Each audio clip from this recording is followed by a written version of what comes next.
Hi, everyone. I'm Dr. Joel Hunter, host of Power Talks, empowering you through the voice of truth.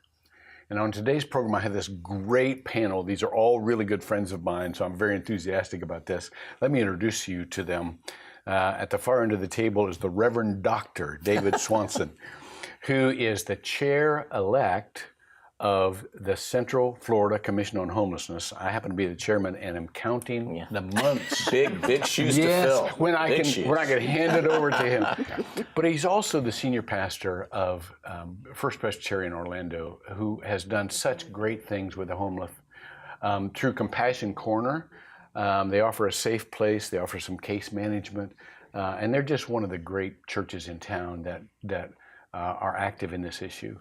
Next to him, Shelley Lawton, the distinguished CEO of the Central Florida Commission on Homelessness. Before coming to the commission in October of 2016, was it? That's right. Shelley worked across the region for multi-sector solutions to many community problems that concern us all. She is a great executive leader. And speaking of great executive leaders, Dawn Haynes is the CEO, the leader, organizational leader of Community Resource Network that seeks to network many of the faith communities and nonprofits and faith individuals in our region for solutions that have not yet been created. Before coming to this role, she has an MBA in business, but she was had 25 years executive leadership experience across the industry, both domestically and internationally. And so I'm a little bit intimidated by y'all, but I'm going to try to ask you some good questions so that I don't have to talk too much.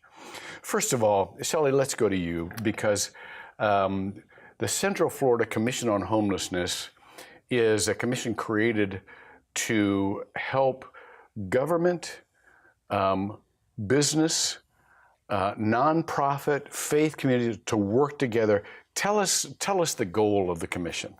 Well, it's really interesting. When I started looking at the history when I came on board, it's actually about a decade now that we've been really trying to bring community impact on this issue of homelessness.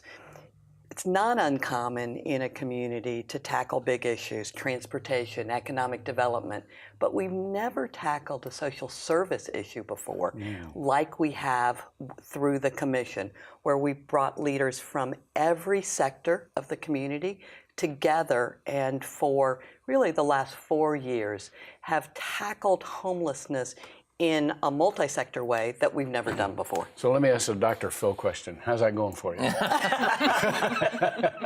Well, it depends on the day. It is the right approach, but like any system that has to change, it is like moving a big ship. And we've got some good practices in place. We've got great leaders involved in this effort. We've got miles to go. Yeah. David, you are a great local pastor leader, but you've also had a great record with the chronic homeless. Could you tell us how the chronic homeless, their situation differs from more the family homelessness? Right. The chronic homelessness, in terms of solutions, is actually far less complex than family homelessness. So a chronically homeless person is either physically disabled or emotionally disabled, and therefore unable to work, and in many ways unable to take care of themselves. So as a downtown church, these are the people who are on my doorstep all the time, and so that's where I have spent most of my effort in trying to house them. So we've had some degree of success, but I think where we've got to improve, I think in the last year, I think the number we had housed about 500 locally, chronically homeless people. But once you house them, you have to keep them case managed. And then the idea is not to toss them behind a door so we don't see them again. Right. The idea is to restore their dignity and their sense of worth so they are contributing again to our community and we have to surround them. That's where I think the faith community can come in. Go ahead. Well, in fact, what I was going to add to that is, as a community, Central Florida, 3 counties, decided that we were going to focus first on chronic homelessness, because these are our neighbors who are in jeopardy of dying on the streets. Yeah. So from an intensity standpoint, this is where most of the resources from government are provided, so that we can ensure that our neighbors who are in true need of dying on our streets have the ability and access to housing and the kind of stability they need to stay in their housing. It's a really good point. I want to also come back to just for a second, because we tend to think of the chronic homeless as problems to be solved instead of people. Yeah. You told a really great story of somebody who was sleeping on the doorsteps of your church. You got him housed, and the next, day or two, he was back to your... Tell us just a segment. So they had been panhandling on the corner after church for years, and they were 2 people, Trish and Dale, who were just delightful, and people liked them, and they would give them money, and so they knew this was a good place. Well, we got them in the system. They were housed. They live out in Longwood, which is a considerable distance from downtown. The very next Sunday, after we celebrate them being housed, we go outside. There they are, back on the corner. And they have spent some of the money that they have panhandled to buy a bus ticket to get back to the corner. And we were like, why are you here? And like, this is where we know people. Yeah. This is where people care for us. Exactly. And it's that sense of community. Exactly. That's a great picture, because this isn't just about resources. It's about relationships. Yes. Speaking of relationships, let's, Dawn, describe to us the challenge of Community Resource Network as it applies to family homelessness.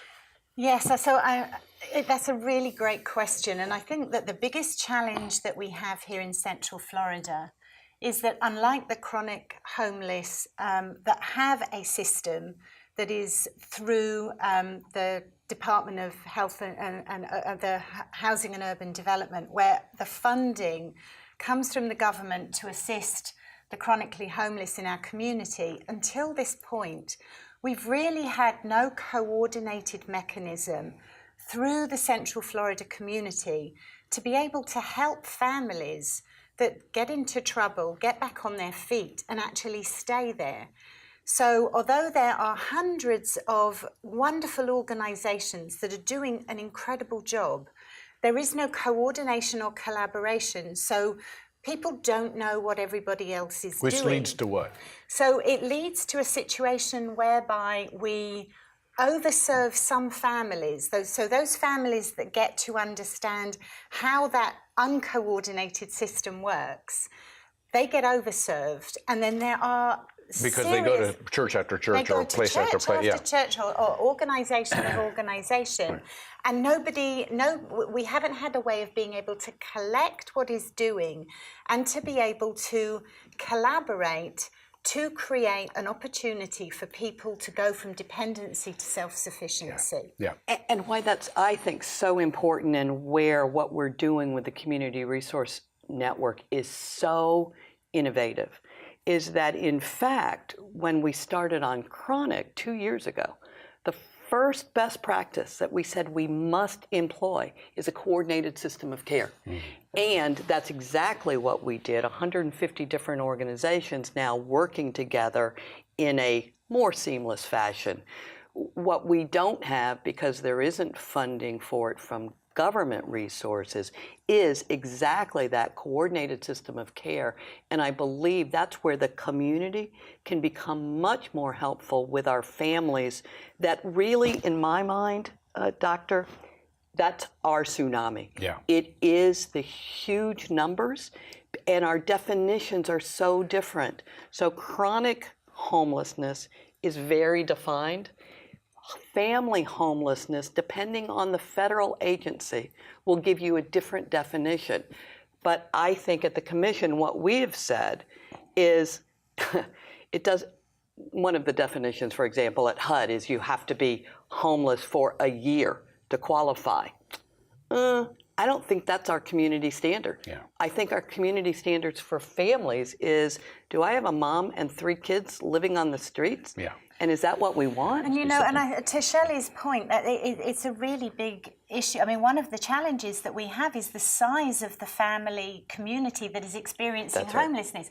It is 80% of the population, and a recent study said that 12 of the homeless population, and a recent study has said that 12,500 school children in our Tri-County public schools are experiencing homelessness through the school year. That's an enormous issue for us to face if we do not have a coordinated, collaborative way of being able to do it. And while you're at that, talk about the study that was recently done about the performance of unstably housed children in school.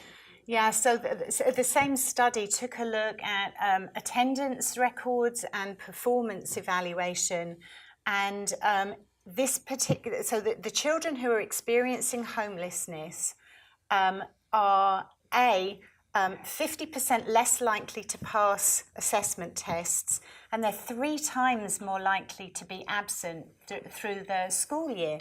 So what that means is that they are at a serious disadvantage to being able to learn and get the education that they want. So for us as a community, the ongoing and future economic impact that is going to have to our economy is going to be huge.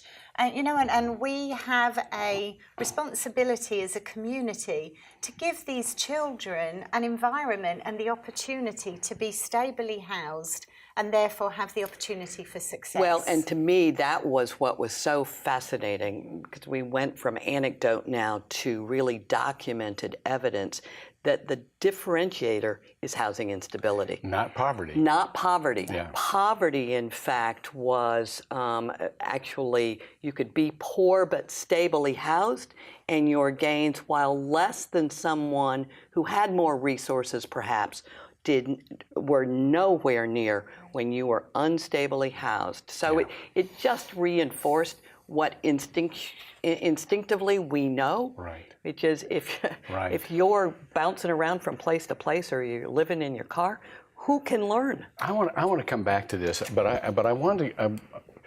You bring a point of there are evidences that say it just makes good sense to a community to house as many people or keep housed as many as precariously or do preventative. There are people who are right on the edge losing their house. If we can keep them in their house, just makes all kinds of sense. David, could you, especially with the chronic numbers, could you give us the stats of how much it costs a community to keep someone without a home, and what that same individual might cost if we provide it? Right, and this is where the complexities of the two issues are so radically different in terms of family versus chronic. But the cost on average to a community like Orlando or like our Tri-County area for a homeless person on the streets about $31,000 a year, and that's the criminal justice system, that's having them fed, that's shelter, all the things that are hospitalizations when they live on the street, all those factors to house them successfully with a case manager is about $11,000 a year. So I've said repeatedly, not only is this the morally right thing to do, but economically, this makes sense in our community. Exactly. And it's not hard to figure out. We just have to find the number of housing units to put them in. Yeah. And the research on families is somewhat different. What the research on families says is 2 things. Rapidly rehouse them. Get our families into a home. Again, common sense. Get that stable, but then help our families get on a trajectory that allows them to earn more income to stay in that home. Right. And so it is that focus that we're just starting to pilot some ideas around, but again, why the importance of the Community Resource Network is so important, because there's a third factor I forgot, which is most of our families do not have the kind of relationships that you and I have. Right. And we need to have beyond government or social service agencies, a network of people who can walk alongside our families and make them successful. Let's talk about that, Dawn. Talk about the importance of reintegrating these families into a supportive community network, and how faith communities might be just one of the best groups to do that. Absolutely. You know, to borrow your words, when families find themselves in a place of homelessness, it's usually, it's not that they run out of money. That comes eventually. It's because they run out of positive relationships. Disclaimer. Anytime she quotes me, I've stolen it from someone else. Okay, just want to be honest here, but go ahead. So as we look to try and help families as a community, one of the things that we have to do is to be able to give them those positive relationships that allow them to get connected not only to resources, but back into the community so that they can be surrounded by people. Because so often when we talk to families, you know, I talked to a lady the other day. She'd lost her home because she came to a point where she had a choice of, do I pay for my father's funeral or do I pay my rent? You know, it's heartbreaking, but, you know, nobody would not choose to pay for their own father's funeral. But she said, you know, as she went through this whole process, she felt very unloved, uncared for, really kind of not worthy. Right. And I think that this is where particularly people throughout the faith community, whether it's individuals or whether it's organizations, that we have the ability to help people understand that, you know, they are not the circumstances that they find themselves in. They're not where they live. They're not where they sleep.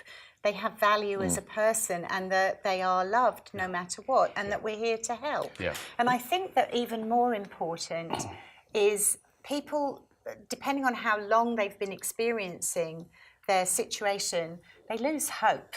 And our role within the faith community is to give that hope back to people, because David, you were going to say. Well, I think the phrase that I always use is just beaten down. They just get beaten down by trying to solve all these complex issues. And I just think so that the viewer will understand how hard this is. But this is, you know, sometimes people say, well, this isn't rocket science. Well, this is kind of rocket science. I mean, it's hard because you're dealing with affordable housing issues. You're dealing with the cost of transportation. You're dealing with, are we in our businesses paying a livable wage? Right. And are we providing? And then as the wage gap increases, the sheer numbers of people who are one paycheck away, who are one illness, one injury, one car accident, one hospitalization away from being homeless. Absolutely. And that's what makes this so hard and so complex. Do you know what that number is? That number, which is every time I read it, it's like, it can't be true. But the United Way, in their what's called their ALICE report, asset limited, income constrained, but employed. So this is the working poor. 46% of our 3-county region fits that criteria. Wow. One paycheck away. 46% of us don't have access to $500 in cash or credit. Let me ask. We've spent the front part of this discussion on describing the problem. I'm sure we all want to know, what's the solution? What can I do? How do we as a community, how do we as individuals, how can we be part of the solution? Anybody got any ideas for that? I do. Yeah, okay, how about you, Shelley? I jumped right in there. I see that hand. Well, one of the things that I'm so proud of this community about is that in chronic homelessness, about 2 years ago, we invested in a new system of care. And we wanted to test out this idea of housing first. We had community leaders come together, figure out what that looked like, and in 18 months, we actually housed over close to 800 people in 18 months. It's been phenomenal. 100% of them have stayed in those homes, and these are people who have been on the street for 18 to 20 years. Wow. And so we understand that we've got a system of care that works. But then what we were hearing is, well, I've gotten them as far as we can go, but we don't have enough homes. Yeah. So we've gone to the community now to say the community can help in two very specific ways. A, we need to find homes for people who are making $35,000 or less. That's a 1-bedroom, it's a 2-bedroom, it's a 3-bedroom for many of our families, but we just flat don't have or don't know where they are housing for that people can afford anymore. We've gotten way out of whack with our housing stock. So, number one, we need housing. If you are a property owner and have a 1-bedroom apartment that you'd be willing to offer up, the rents are paid for our clients, the down payments are paid for. As a landlord, it's a wonderful opportunity. And can I interject here? I think there's a false narrative that if I house someone who's been chronically homeless or a family homelessness person, that somehow they're going to be a lousy tenant. Mm-hmm. That's just not true. Yeah. There is good evidence that they are good tenants. You've got the backing of the federal government who are going to pay every month. And even if there is a little damage caused, there's a fund that will pay for any damage, but that fund hasn't even been touched yet. Wow. So these are actually good tenants who are going to be good in your building, and I think will be a benefit. Yeah. Because we do believe that every person in Central Florida, whether you're chronically homeless or you're a family who needs temporary support, we're all home worthy. Yeah. And I think we've got to start changing the conversation about labeling people and thinking about the fact, doesn't everybody deserve a home? Yeah, of course. You know, I think that, you make a good point about the fact that there are funds that enable people to get into housing. That's not true for our families. That's right. So one of the things that we want to, find a way to be able to help families is to be able to create a fund where it is a supplemental fund that allows us to help families create enough money to be able to get into housing that they can afford. Because what happens for so many of these families, they are, 25% of our families experiencing homelessness are living in hotels and motels. Mm-hmm. They are living paycheck to paycheck. And whilst going into a housing that is affordable would actually cost them less every month, they cannot save the $2,500 or $3,000 that is required for a down payment, i.e. first month's rent, deposit, etc. And for families that go through the cycle of episodic homelessness over and over again, they get eviction histories, they get low credit scores, and then that adds its own complexity to that situation. Mm-hmm. So that's one of the things that we as a community need to look at is how do we help Would them? you all speak to also, I'm sure folks, if they're watching this program and they live in Central Florida, they're saying to themselves, I see apartments being built all over the place. I mean, there's just scads of apartments. That must increase the capacity for these low-income people. You want to speak to that? I'll give you one quick example in Osceola County. They've done an assessment in Osceola County, not based on just pure volume, but on, again, income levels. So their average income is $35,000, say. What they identified is they are lacking 23,000 units of housing that someone who makes a family who makes $35,000 or less can afford. So it's not a question of capacity. We've got apartments. We don't have apartments that 46% of us can afford. Yeah, yeah. So the challenge here is both resources and relationships. The challenge in resources comes with housing units. We have, David, speak just for a moment about the Coming Home Project. The Welcome Home Project. Thank you. So we were out one day, there's a monthly walk around where we're trying to find if anybody is new in the general downtown area that has gotten off at the bus station and they're not in our system. And so we're walking around talking to people.